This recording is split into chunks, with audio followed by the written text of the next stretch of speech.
Bonjour à tous et bienvenue pour une nouvelle rencontre ce matin pour partager encore la parole de Dieu. Et nous poursuivons encore ce matin l'extraordinaire découverte de celui qui nous a donné la vie. Et nous avons au cours des 7 messages précédents pu découvrir que nous étions vraiment créés à l'image de Dieu. Nous avons pu voir le cœur, les yeux, les oreilles, le nez et 3 messages étaient nécessaires pour parler de la bouche de Dieu. Et ce matin, nous allons nous intéresser à la main de Dieu où, pour ce sujet, 2 messages seront nécessaires. La plupart des passages sur lesquels nous allons nous appuyer parlent de la main de Dieu, mais il y a aussi de nombreux passages qui parlent des mains de Dieu. Donc, ne croyons pas que Dieu a qu'une main. Un des versets les plus connus dans ce domaine, qui parle de la main de Dieu, concerne les dernières paroles de Jésus lorsqu'il était sur la croix. Vous connaissez certainement ce verset de Luc 23, 46 qui dit, c'est Jésus qui parle, il est là sur la croix, c'est la fin, et il va dire, Père, je remets mon esprit entre tes mains, et en disant ces paroles, il expira. Qui connaissait mieux le Père que Jésus? Nous avons vu lors de notre étude de la bouche de Dieu que Dieu a créé toutes choses par sa parole, que rien de ce qui a été créé n'a été fait sans elle, et nous avons vu aussi que la parole est clairement définie comme étant Jésus. Emmanuel. L'autre nom de Jésus, c'est Emmanuel. Et comme je l'ai dit il y a quelque temps, lorsqu'il y a elle, E-L dans un prénom, ça signifie qu'il y a quelque chose qui concerne Dieu. Emmanuel, ça signifie Dieu avec nous.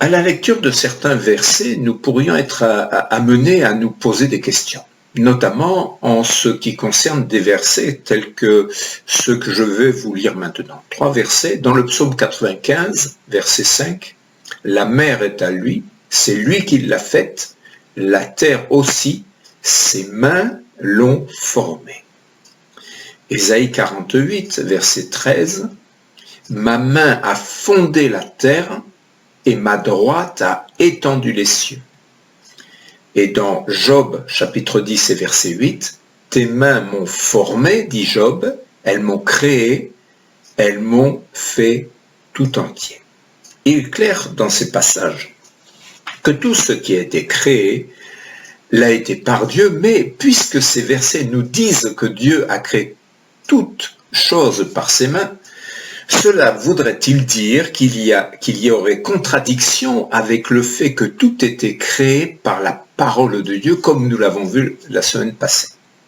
Alors bien entendu, la réponse est non, il est impossible que Dieu puisse se contredire dans sa parole.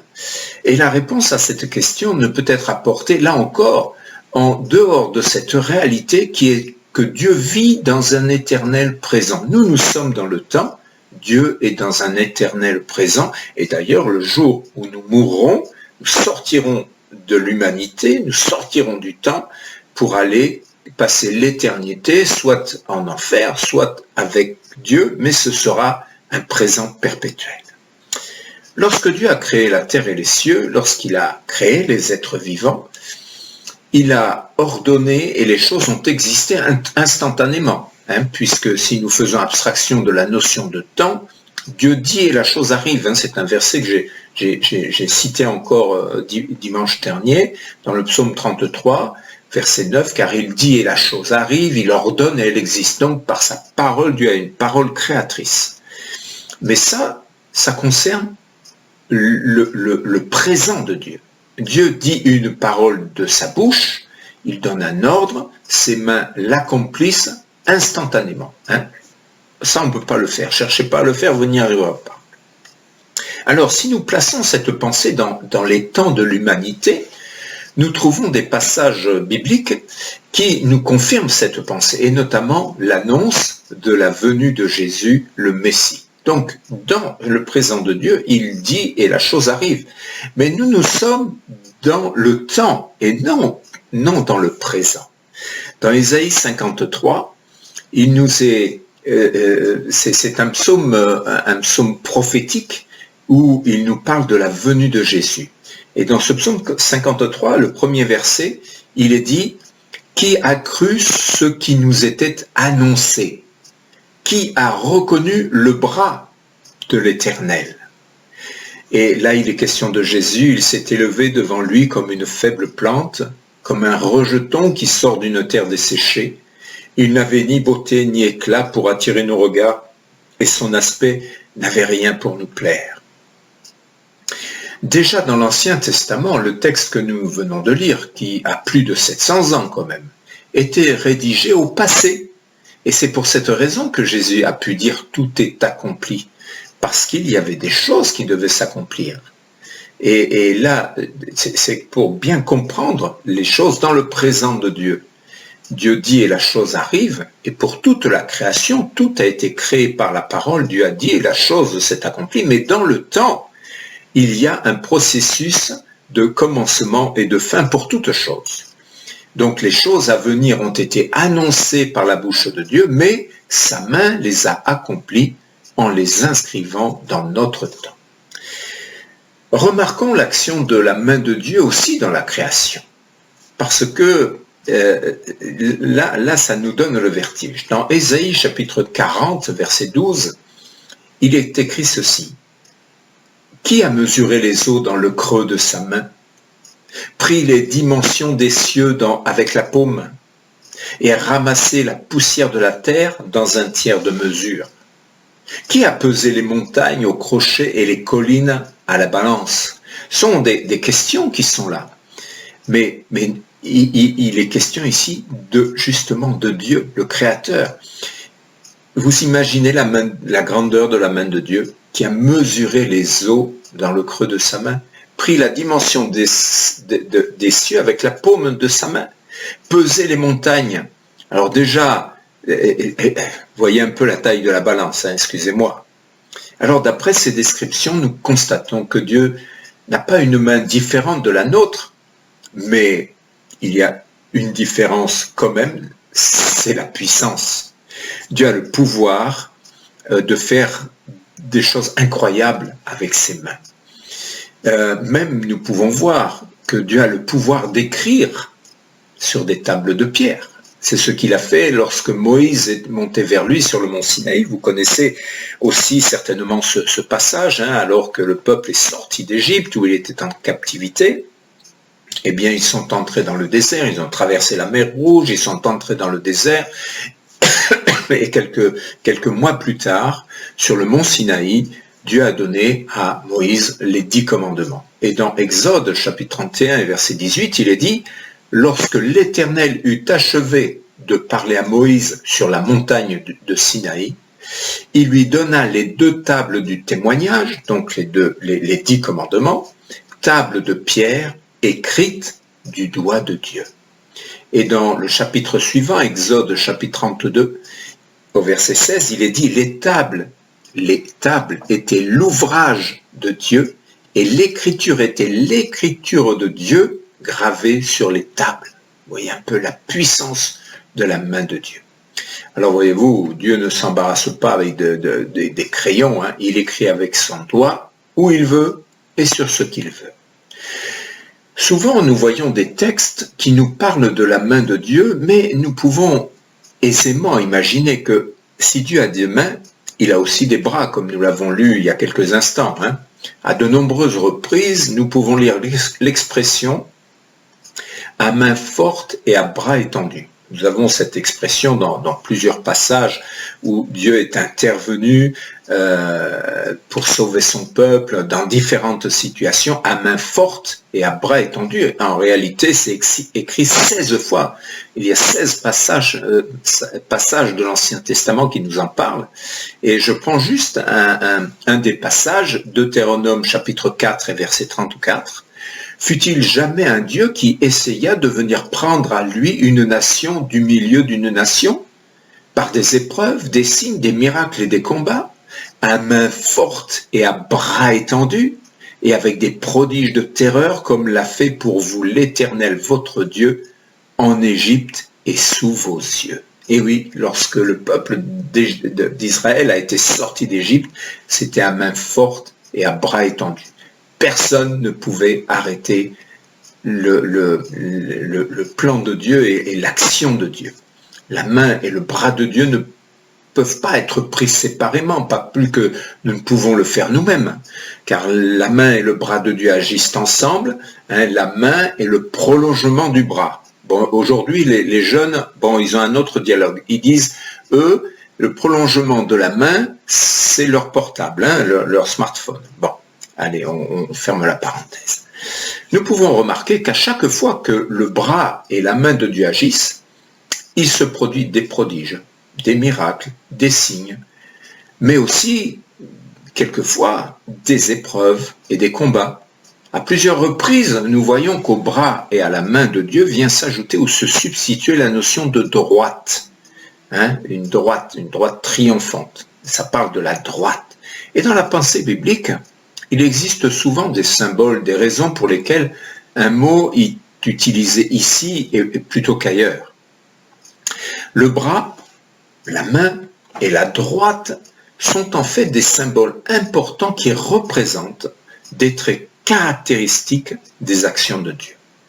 Dans le psaume 89, il est dit ceci au verset 14, « Ton bras est puissant, ta main forte, ta droite élevée. » Alors le bras de Dieu est puissant, il représente la puissance dans cette pensée du pouvoir qui est le sien.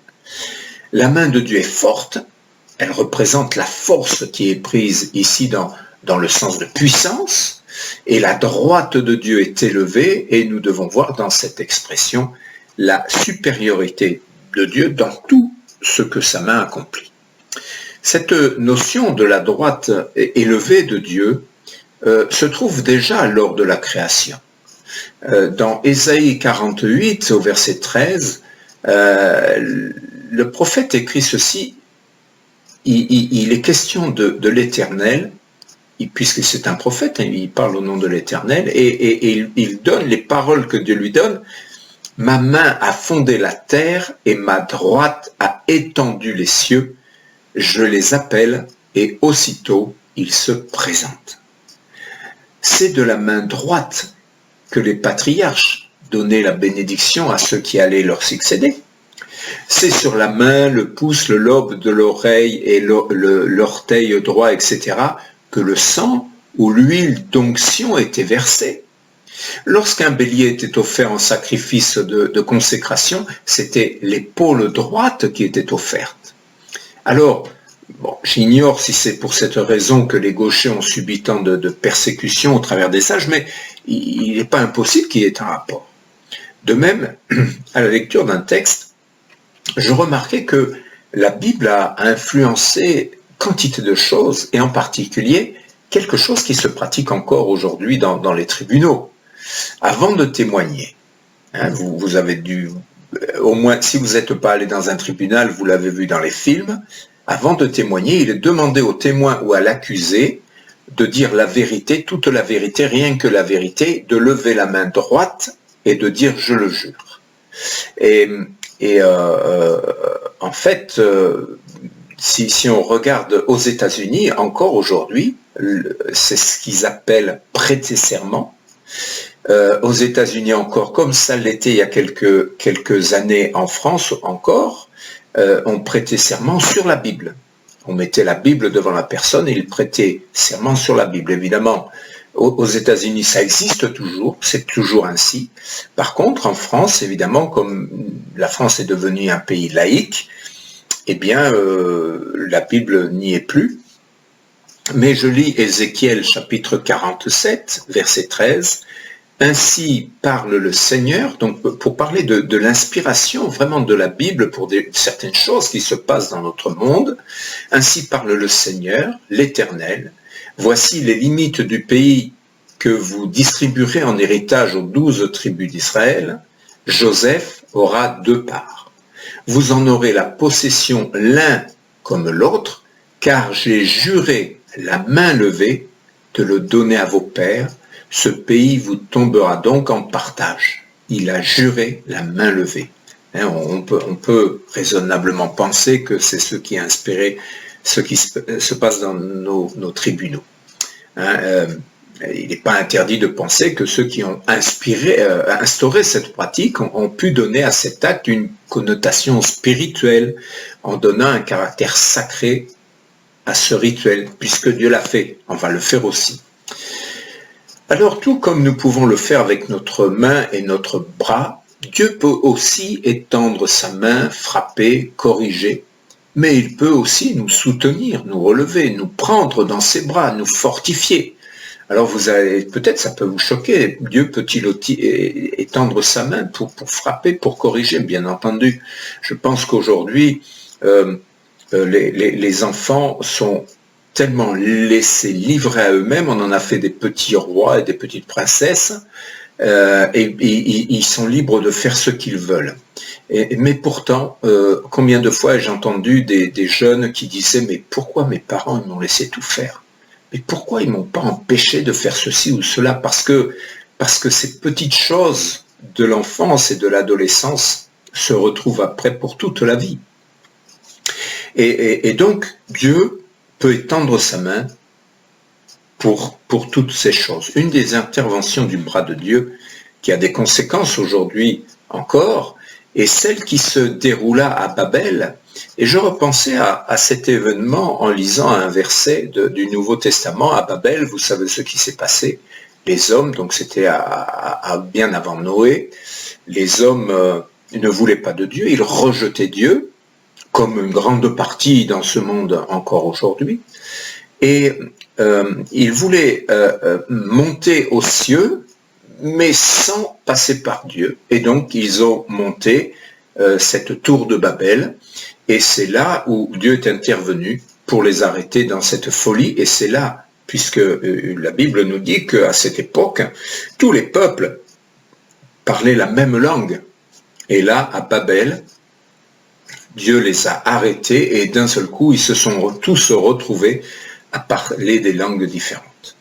Et dans Luc, chapitre 1er et verset 51, il est dit, il a déployé la force de son bras, il a dispersé ceux qui avaient dans le cœur des pensées orgueilleuses. Par la force de son bras. Ce qui s'est passé à Babel, c'était par la force de son bras. Dieu utilise son bras pour que l'orgueil des hommes soit brisé. Une des plus retentissantes interventions de Dieu dans ce domaine, c'est lorsque le peuple d'Israël était captif en Égypte. Je reprends toujours cette pensée que probablement vous avez pu voir ce film où le peuple d'Israël était en Égypte, ils étaient dans la servitude et au travers de son serviteur Moïse, Dieu va sortir le peuple d'Égypte, lui faire passer la mer Rouge. Et dans Exode chapitre 3 verset 19, il dit « Je sais que le roi d'Égypte ne vous laissera point aller. » Parce que c'était un testadour, hein, comme on dit ici. Il était « waouh !» Si ce n'est par une main puissante. Dieu le savait. Mais il dit au verset 20 « J'étendrai ma main et je frapperai l'Égypte par toutes sortes de prodiges que je ferai au milieu d'elle, après quoi il vous laissera aller. » Et c'est là où il est question des 10 plaies d'Égypte. On ne touche pas, écoutez bien ce que je vais vous dire, on ne touche pas impunément le peuple de Dieu. Et encore aujourd'hui, je vous dis sincèrement, je n'aimerais pas être à la place de ceux qui persécutent les chrétiens. Lorsque nous regardons les 2000 ans qui se sont écoulés entre le moment où Dieu choisit Abraham, hein, et donc il a choisi Abraham pour se former un peuple, hein, le peuple d'Israël, durant ces 2000 ans, et depuis Abraham jusqu'à la venue de Jésus, nous remarquons que les 4 buts essentiels que Dieu a toujours recherchés étaient d'abord que son peuple le connaisse, deuxièmement que les nations le connaissent, troisièmement que son peuple soit protégé, et quatrièmement que tous les hommes soient sauvés. N'en doutez pas. Aujourd'hui encore, nous partageons cette parole de Dieu, mais en filigrane derrière tout ce qui s'est passé, il y a toujours cette volonté de Dieu que vous et moi soyons sauvés et puissions entrer dans la vie éternelle. Et c'est donc ce que Dieu commença à faire lorsqu'il fit sortir son peuple d'Égypte. Exode chapitre 7 verset 4, « Pharaon ne vous écoutera point, Je mettrai ma main sur l'Égypte et je ferai sortir du pays d'Égypte mes armées, mon peuple, les enfants d'Israël, par de grands jugements. Les Égyptiens connaîtront que je suis l'Éternel, lorsque j'étendrai ma main sur l'Égypte et que je ferai sortir du milieu d'eux les enfants d'Israël. Dieu s'est fait connaître à celui qui rendait captif son peuple, donc à l'Égypte, à Pharaon, mais c'est véritablement tous les peuples de la terre qui doivent connaître la puissance de Dieu et la réalité de Dieu. Josué chapitre 4, livre de Josué chapitre 4, verset 23. Car l'Éternel votre Dieu a mis à sec devant vous les eaux du Jourdain jusqu'à ce que vous eussiez passé, comme l'Éternel votre Dieu l'avait fait à la mer Rouge, qu'il mit à sec devant nous jusqu'à ce que nous eussions passé, afin que tous les peuples de la terre sachent, écoutez bien, afin que tous les peuples de la terre sachent que la main de l'Éternel est puissante, et afin que vous ayez toujours la crainte de l'Éternel, votre Dieu.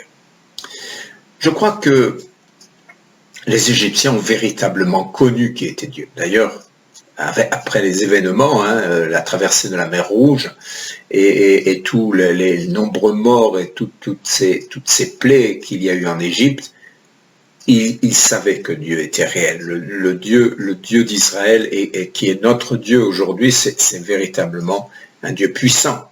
Mais pour les Égyptiens, au prix de quel jugement et de quelle souffrance. De même, je suis persuadé que le peuple d'Israël avait réalisé la puissance de la main de Dieu lorsqu'il a passé le Jourdain à sec. Nous voyons que le texte que nous venons de lire dit qu'il a, de la même manière qu'il a mis à sec la mer Rouge, mais ensuite le Jourdain à un moment donné, donc quand ils sont allés dans le pays promis, il y avait le fleuve qui traverse une grande partie d'Israël. Il fallait traverser ce fleuve alors qu'il y avait des centaines de personnes. Et là, Dieu aussi a mis à sec le Jourdain pour que tout ce peuple traverse avec son bétail, avec tout leur bien. Pour autant, cela ne les a pas empêchés, quelques décennies plus tard, de se détourner de Dieu. Ça, c'est un autre problème. Mais on peut voir la puissance de Dieu, mais combien c'est important de se souvenir ce que Dieu a fait pour nous. C'est tellement important. Je pense que c'est un grand problème pour plein de personnes. Les gens, on leur fait du bien, ils sont tellement heureux, et puis avec le temps, on oublie la main qui nous a été tendue. Eh bien, s'il y en a qui arrivent à la mordre, c'est un peu triste quand même. Et l'homme est lent à comprendre. L'homme est lent à accepter de croire que Dieu n'a d'autre but que de nous faire entrer dans son royaume pour la vie éternelle, même s'il faut nous corriger quelquefois. Mais lorsque nous avons compris et que nous avons accepté le plan de Dieu, il met sa main, son bras et sa droite en action, quitte encore une fois à nous punir, à nous corriger, à nous reprendre. Mais Dieu veut que tous les hommes soient sauvés. Et toi qui m'écoutes aujourd'hui, Dieu veut que tu sois sauvé. Dieu veut que tu sois sauvé. Il t'aime à ce point, malgré le fait que tu puisses le rejeter par tes paroles, par tes actes, par tes pensées. Notre problème à nous est que nous avons besoin de voir pour croire, alors que Dieu nous demande de marcher par la foi, en croyant les choses que nous ne voyons pas. C'est ça la foi. Croire dans des choses que nous ne voyons pas. C'est le problème qui se présente aujourd'hui avec ce virus que nous ne voyons pas. Alors, il y a des choses, nous entendons, c'est effarant d'ailleurs, parce que d'un côté, il y a le dialogue du personnel hospitalier qui nous parle de tous ces cas tous les jours qui sont recensés de virus. Et puis d'un autre côté, j'entends certaines personnes qui disent mais non, mais tout ça c'est de l'intox, ça n'existe pas. En fait, oui, il y a des malades, mais il n'y en a pas plus qu'avant, il n'y en a pas plus que pour la grippe. Et donc voyez-vous, c'est pas parce qu'on ne voit pas quelque chose que ça n'existe pas. Et je pense qu'il y en a certains, tant que leur famille, quelqu'un de leur famille n'aura pas été touché, ils ne croiront pas au virus. C'est facile d'attaquer les choses sans prouver ce qu'on peut dire. Dans Exode chapitre 14, verset 31, le texte nous dit « Israël vit la main puissante que l'Éternel avait dirigée contre les Égyptiens, et le peuple craignit l'Éternel, et il crut en l'Éternel et en Moïse, son serviteur. » Waouh! Moi, je pense que si nous avions été là, et si nous avions vu la mer Rouge s'écarter devant nous, je crois que nous aussi, nous aurions cru à ce moment-là. Moi, je crois aujourd'hui, pour encore d'autres raisons, mais je crois toutes ces choses. Personne ne peut résister à la main de Dieu. Et d'ailleurs, c'est ce que dira un des rois de Juda, c'est le roi Josaphat. On trouve ce texte dans le deuxième livre des Chroniques au chapitre 20. Il est dit au verset 6, « Éternel, Dieu de nos pères, n'es-tu pas Dieu dans les cieux, et n'est-ce pas toi qui domines sur tous les royaumes des nations ? N'est-ce pas toi qui as en main la force et la puissance, et à qui nul ne peut résister ?» Chaque fois que quelqu'un résiste à Dieu, qu'il s'attende à voir la main de Dieu agir. Et si la main de Dieu agit contre celui qui lui résiste, qui, dites-moi, qui va le délivrer? Ésaïe 43, verset 12. C'est moi qui ai annoncé, sauvé, prédit, ce n'est point parmi vous un Dieu étranger. Vous êtes mes témoins, dit l'Éternel, c'est moi qui suis Dieu. Je le suis dès le commencement, et nul ne délivre de ma main, j'agirai, et qui s'y opposera? Même le diable, malgré la grande puissance qu'il a reçue, ne peut subsister devant Dieu. Sa fin sera celle de tous ceux qui l'auront servi, c'est-à-dire de tous ceux qui auront rejeté Dieu. Dans Apocalypse chapitre 20, donc c'est le troisième chapitre avant la fin de la Bible, au verset 10, « Et le diable, qui séduisait les nations, fut jeté dans les temps de feu et de soufre, où sont la bête et le faux prophète. » Et temps de feu et de soufre, c'est ce qu'on appelle habituellement l'enfer. Et ils seront tourmentés jour et nuit au siècle des siècles. Voici la destinée de ceux qui rejettent Dieu. Dieu nous a créés pour la vie, et Dieu nous propose de prendre sa main jour après jour afin de ne pas être séparés de lui. Combien d'accidents, regardez, pour vous qui êtes parents, qui avez vu des petits, quand ils sont petits, il y a le petit, il vous tient la main, et puis à un moment, il lâche la main pour faire quelque chose, parce qu'il a vu, parce qu'il a pensé que, et puis il y a un drame. Lâcher la main de son parent, c'est quelque chose qui peut avoir de graves conséquences. Et lâcher la main de Dieu n'a pas moins de conséquences. La Bible nous dit que le péché a créé une séparation entre l'homme et Dieu, et que celui qui n'est pas réconcilié avec Dieu est mort, quoique vivant. Celui qui est mort ne peut donc pas espérer avoir sa main dans la main de Dieu. Dans le psaume 88, c'est un psaume, alors je relève ce passage. Celui qui a écrit ce psaume, je pense qu'il est passé par des choses difficiles, parce qu'il y a le psaume 88 qui nous parle de ces événements terribles qu'a vécu quelqu'un, et quelqu'un d'autre de la même famille, au psaume 89, où il loue Dieu. Mais dans ce psaume 88, au verset 6, il est dit « Je suis étendu parmi les morts, semblable à ceux qui sont tués et couchés dans le sépulcre, à ceux dont tu n'as plus le souvenir et qui sont séparés de ta main. » Avoir notre main dans la main de Dieu, je peux vous dire une chose et vous assurer une chose, c'est quelque chose de précieux, c'est quelque chose de grand, c'est quelque chose de fort, c'est quelque chose qui rassure. Alors nous verrons la semaine prochaine ce que c'est que de marcher avec notre main dans la main de Dieu. Nous verrons à quoi s'expose celui qui lâche la main de Dieu. Et nous verrons aussi que la volonté de Dieu, c'est que la nôtre ne quitte pas la sienne jusque dans son royaume. Parce que le but, c'est bien ça, d'avoir sa main dans la sienne, parce que c'est lui qui nous amène dans l'éternité, dans son royaume. Alors je vous propose maintenant de terminer par la prière, comme je le fais chaque fois, et à méditer ce que nous avons partagé aujourd'hui. Seigneur notre Dieu,